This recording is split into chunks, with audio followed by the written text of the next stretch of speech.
Hari ini kita akan membahas salah satu materi fisika yang diajarkan di kelas 12. Untuk itu, teman-teman tetap menyaksikan video ini, no skip. Dan jangan lupa tekan tombol like dan subscribe di bawah ya. Baiklah, kita akan membahas materi baru kita hari ini, yaitu tentang induksi Faraday. Ini terdapat gambar mobil listrik dan juga kompor induksi. Di kedua gambar ini adalah merupakan contoh dari induksi Faraday yang sudah diterapkan dalam teknologi. Nah, kalau mobil listrik ini di Indonesia belum banyak digunakan, tapi sudah ada beberapa. Sedangkan kompor induksi ini di beberapa rumah sudah menggunakan kompor induksi ini karena dia lebih irit.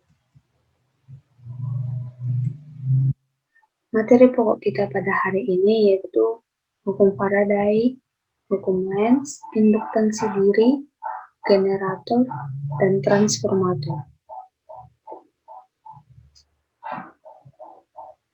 Yang pertama adalah hukum Faraday.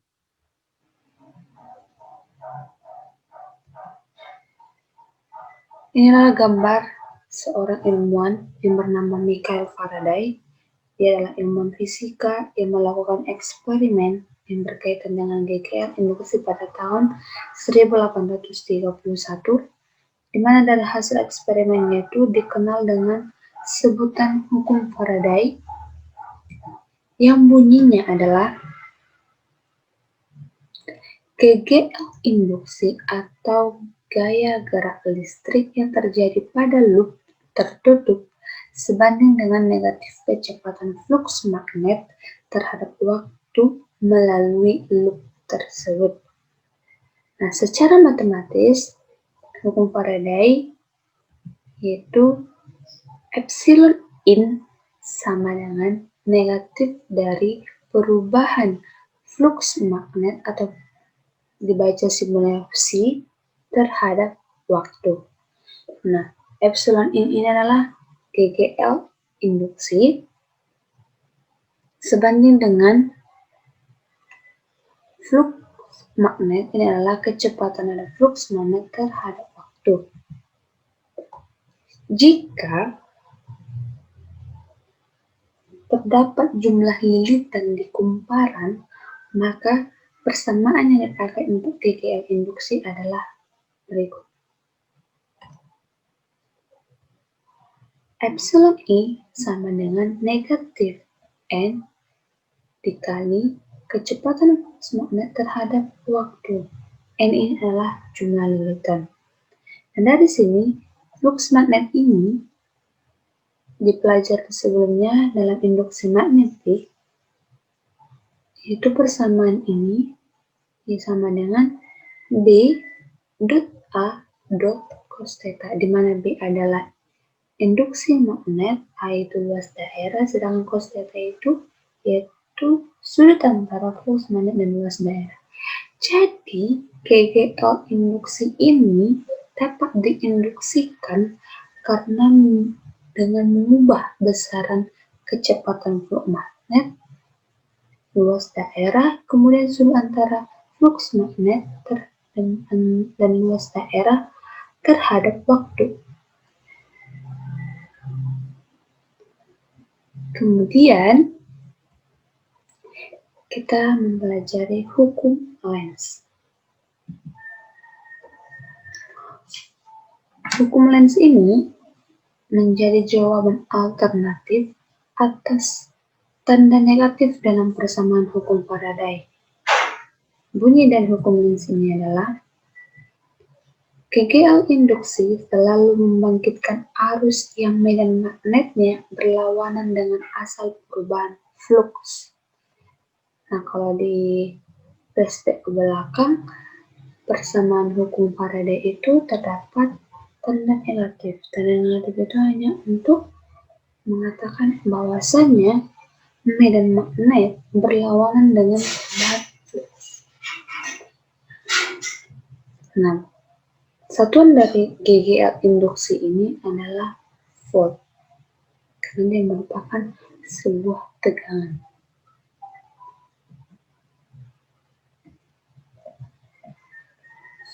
Selanjutnya kita akan ke contoh soal yang pertama, yaitu sebuah kumparan mempunyai 100 lilitan dan dalam waktu 0,01 sekon menimbulkan perubahan flux magnet sebesar 10 pangkat negatif Weber.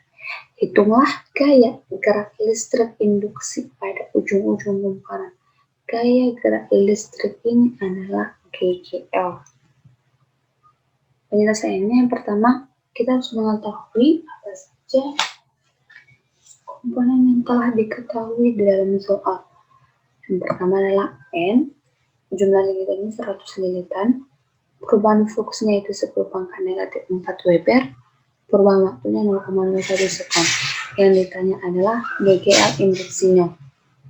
Maka persamaan yang kita gunakan, karena dia memiliki jumlah lilitan dalam kumparan, persamaan Faraday yang kita gunakan adalah persamaan yang kedua, yaitu di GGL induksi sama dengan negatif N kali perubahan flux terhadap waktu. Kita masukkan nilainya dengan N100, perubahan flux 10 pangkat minus 4, dan perubahan waktu 0,01 sekon. Maka kita samakan bentuk dari angka tersebut, kita semua buat dia per pangkat, yaitu 100 itu sama dengan 10 pangkat 2, 10 pangkat negatif 4, 0,01 sama dengan 10 pangkat negatif 2. Kemudian disederhanakan, maka gaya induksinya yang diperoleh negatif 1 volt. Nah, seperti tadi, negatif itu hanya untuk perubahan arah yang berlawanan. Jadi, kalau ditanya, GGL induksinya sebesar 1 volt. Kemudian kita masuk ke induktansi diri. Dalam induktansi diri ini terdapat beberapa persamaan yang akan kita bahas. Yang pertama itu GGL induksi diri. Persamaan ini dinyatakan oleh Joseph Henry, di mana GGL induksi sebanding dengan perubahan kuat arus terhadap waktu. Maka epsilon sama dengan negatif L perubahan kuat arus atau DI per DT. Kenapa satuan dari GGL induksi atau induktansi diri ini, satuan dari L ini adalah Henry, karena yang menemukan persamaan ini adalah Joseph Henry. Jadi untuk menghargai jasa dari seorang ilmuwan Joseph Henry ini, maka persamaan atau satuan dari induktansi diri dibuatlah Henry. Yang kedua yaitu induksi solenoid. Nah, induktansi diri juga terdapat pada solenoid dan toroid. Yang pertama nanti kita bahas satu-satu. Nah, karena di solenoid dan toroid ini terdapat lilitan kumparan yang disebut dengan induktor, sehingga besar induksi solenoid ini yaitu L sama dengan mu 0 N kuadrat dikali A per L. Kemudian induksi toroid, L sama dengan mu 0 dikali N kuadrat kali A per 2VA. Kemudian persamaan berikutnya adalah induktansi kumparan dengan permeabilitas relatif. Apabila kumparan diisi dengan bahan yang memiliki permeabilitas relatif, maka induktansi kumparan menjadi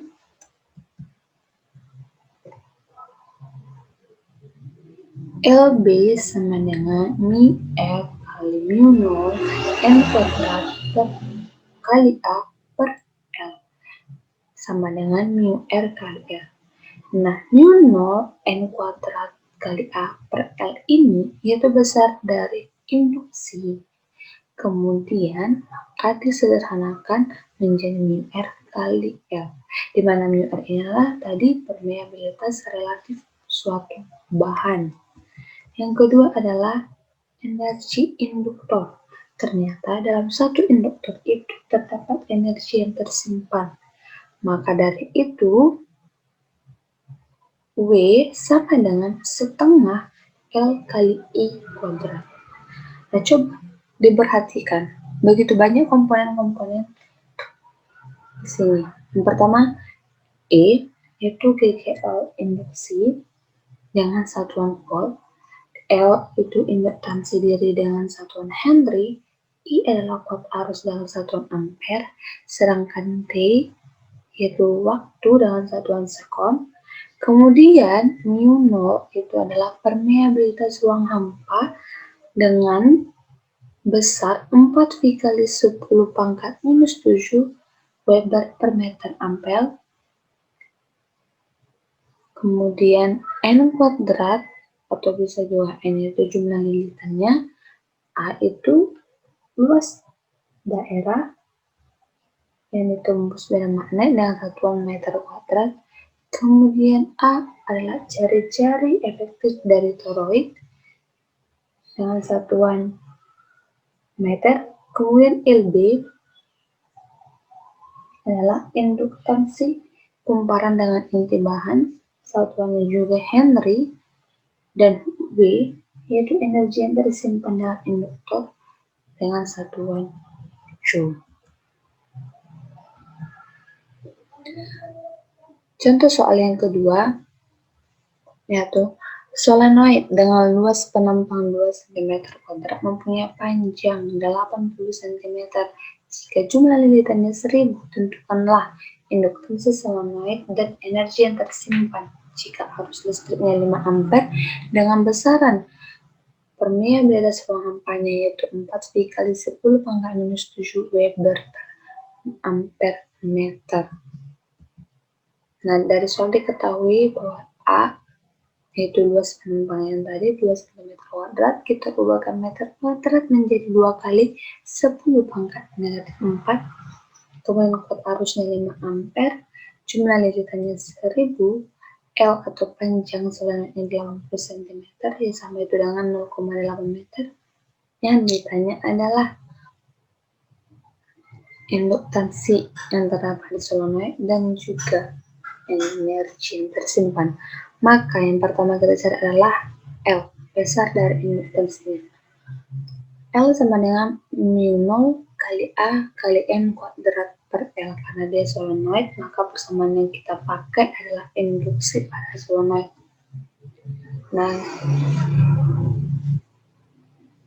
kita masukkan atau kita substitusikan setiap nilai dari komponen, di mana mu 0 yaitu 4V kali 10 pangkat minus 7 Weber per ampere meter dengan luas penampang 2 kali 10 pangkat negatif 4 meter kuadrat, dan jumlah lilitannya adalah 1000 dengan L 0,8 meter.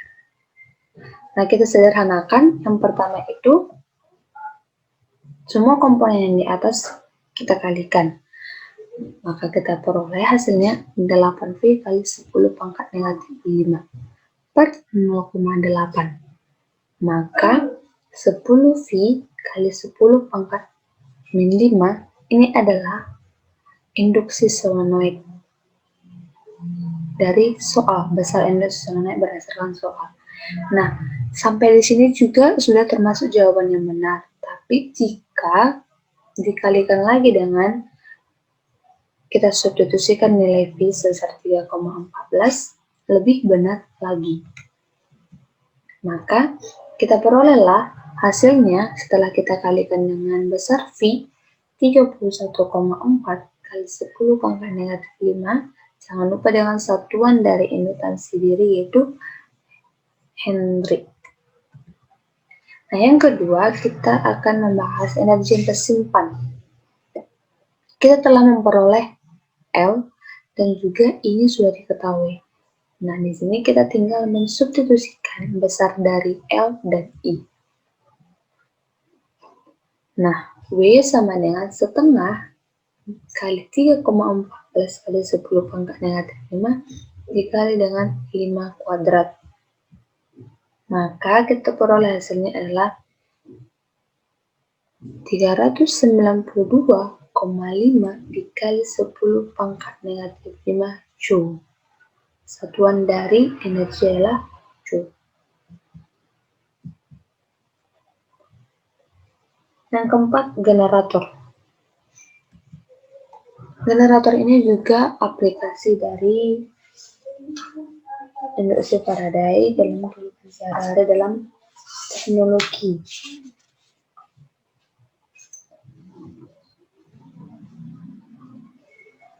Nah, prinsip yang digunakan dalam generator ini yaitu prinsip dari induksi Faraday. Adapun generator adalah alat untuk mengubah energi mekanik menjadi energi listrik. Nah, contoh dari energi mekanik ini biasanya energi gerak. Generator ini juga disebut dengan dinamo. Nah, prinsip kerja dari generator yaitu kumparan diputar dalam medan magnet sehingga flux magnetnya berubah-ubah dan menimbulkan EGL induksi. Sekali lagi, kumparan diputar itu secara terus-menerus dalam medan magnet dan flux magnetnya itu akan berubah sehingga menimbulkan GGL induksi.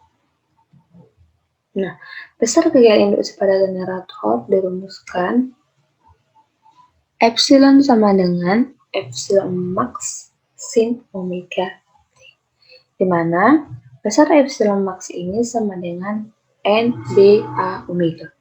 N ini jumlah lilitan, B ini induksi magnetik, A luas penampang, sedangkan omega adalah kecepatan sudut. Satuan dari GGL induksi ini yaitu volt. Satuan dari kecepatan sudut radian per sekon, satuan dari luas penampang yaitu meter kuadrat atau juga dapat dikatakan luas kumparan A ini. Kemudian satuan dari T ini adalah sekon karena waktu. Kemudian B induksi magnetik satunya Weber per meter kuadrat, dan inilah jumlah lilitan. Yang terakhir kita masuk ke transformator. Ini adalah gambar dari transformator. Nah, transformator di sini adalah perangkat penting dalam rangkaian listrik yang digunakan untuk mengubah nilai tegangan bolak-balik atau AC tanpa kehilangan daya yang besar. Ini dapat kita lihat atau dapat kita ketemui di toko elektronik yang berhubungan dengan fisika. Jika kita membeli ini, kita harus mengetahui berapa tegangan yang mau kita gunakan. Dan ini juga disebut biasanya trafo. Nanti tegangan dari trafo ini berbeda-beda. Semakin besar trafonya, tegangannya juga semakin besar. Ada bagian-bagian dari transformator ini yang sangat penting untuk kita ketahui.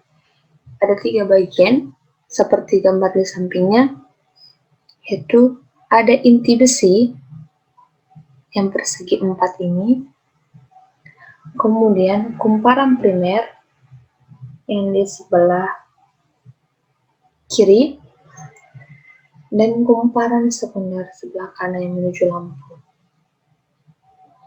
Nah, di kumparan primer ini terdapat tegangan primer, maka terdapat simbol Vp.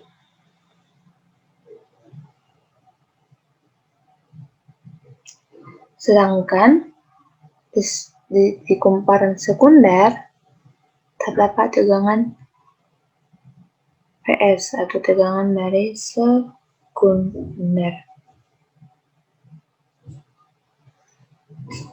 Maka persamaan dari transformator ini yaitu Vp per Vs sama dengan Np per Ns. Vp tadi yaitu besar tegangan pada primer, Vs besar tegangan di sekunder, Np ini jumlah lilitan di kumparan primer. Yang ini, sedangkan Ns yaitu jumlah lilitan di kumparan sekunder. Nah, sekarang masuk kita ke jenis transformator. Nah, jenis transformator ini ada dua. Yang pertama itu transformator step up. Berikut adalah gambar dari transformator step up. Nah, kita lihat. Di transformator step up ini, terdapat kumparan primer dan kumparan sekunder. Transformator step up ini fungsinya menaikkan atau memperbesar tegangan bolak-balik. Dan dari gambar terlihat jumlah lilitan di kumparan primer lebih sedikit, sedangkan di kumparan sekundernya jumlah lilitannya lebih banyak. Nah, maka dari sini akan muncul persamaan sehingga tegangan di kumparan primer lebih kecil dibanding tegangan di kumparan sekunder. Begitu juga dengan jumlah lilitannya lebih kecil daripada di sekunder. Sedangkan kuat arus di primernya lebih besar daripada di sekunder karena hambatan yang dialiri arus lebih kecil di kumparan primer, sedangkan di sekunder maka kuat arusnya lebih besar di primer. Yang kedua adalah transformator step down. Nah, fungsi dari transformator step down inilah kebalikan dari transformator step up, yaitu untuk menurunkan atau mengecilkan tegangan dari bolak-balik atau tegangan AC. Dari gambar ini dapat dilihat jumlah lilitan di kumparan primer lebih besar dibanding kumparan sekunder. Ini adalah kebalikan dari transformator step up. Maka tegangan di primer lebih besar dibanding di sekunder. Begitu juga dengan jumlah lilitannya lebih besar di primer dibanding sekunder. Namun, kuat arus di primer lebih kecil di sekunder karena hambatan yang akan dilalui arus listrik yang mengalir itu lebih besar di primer, di mana kumparan primer ini adalah kumparan masukan arus listrik masuk pertama kali dari primer secara sinusoidal, kemudian dia akan mengarah ke sekunder dan akan berubah menjadi sinusoidal dan menimbulkan tegangan secara sinusoidal.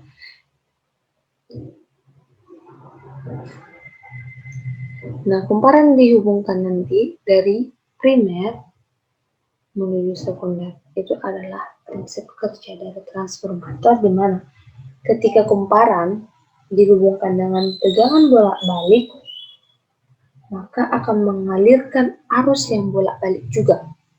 Misalnya, kumparan ini, ujung-ujung kumparan ini dihubungkan ke suatu tegangan bolak-balik, maka dia akan mengalir arus secara bolak-balik melalui kumparan primer atau melalui kumparan input dan atau masukan.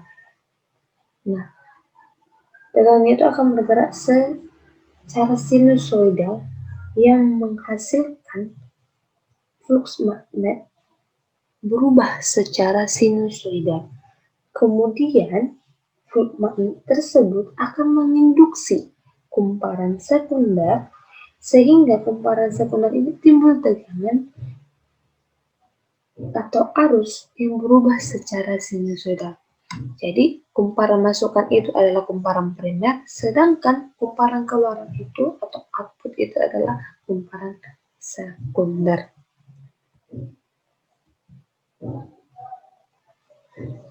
Kita masuk ke efisiensi transformator. Efisiensi transformator adalah besaran yang menyatakan perbandingan antara daya keluaran dengan daya masukan. Dengan bersamaan,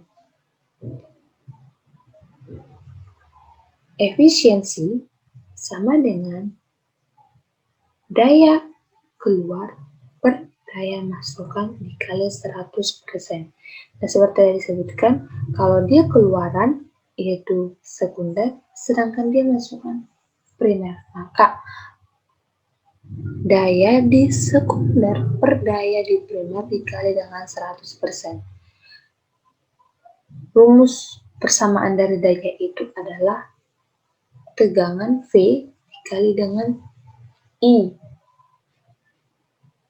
Atau bisa juga ini nanti di rangkaian listrik, yaitu I kontra dikali RR, itu adalah hambatan. Namun kalau kita di transformator, kita menggunakan V kali I. Dimana, nah perbandingannya itu Vs kali Is per Vp kali Ip dikali 100%. Itu adalah besar dari efisiensi transformator. P itu satuannya adalah watt. Efisiensi itu persen, dan I satuannya adalah ampere, sedangkan V satuannya adalah volt. Nah, kita lanjut ke contoh soal yang terakhir. Sebuah trafo arus primer dan sekundernya masing-masing 0,8 ampere dan 0,5 ampere. Nah, jika jumlah lilitan primer dan sekunder masing-masing 1000 dan 800, berapakah efisiensi trafo? Nah, dari soal diketahui IP yaitu arus di primer 0,8 ampere, arus di sekunder 0,5 ampere, jumlah lilitan di primer 1000, jumlah lilitan di sekunder 800, ini adalah efisiensi. Nah, di sini efisiensinya dapat kita buat NS kali IS per NP kali IP kali 100%. Kemudian kita masukkan nilai setiap komponen, di mana NS itu 800, IS 0,5, sedangkan NP 1000, IP-nya 0,8 dikali dengan 100%. Maka jika kita kalikan 0,5 kali 800 hasilnya 400, 0,8 kali 1000 hasilnya 400. Kita sederhanakan kembali, 400 per 800 hasilnya 0,5 dikali dengan 100%, maka efisiensi trafonya adalah 50%.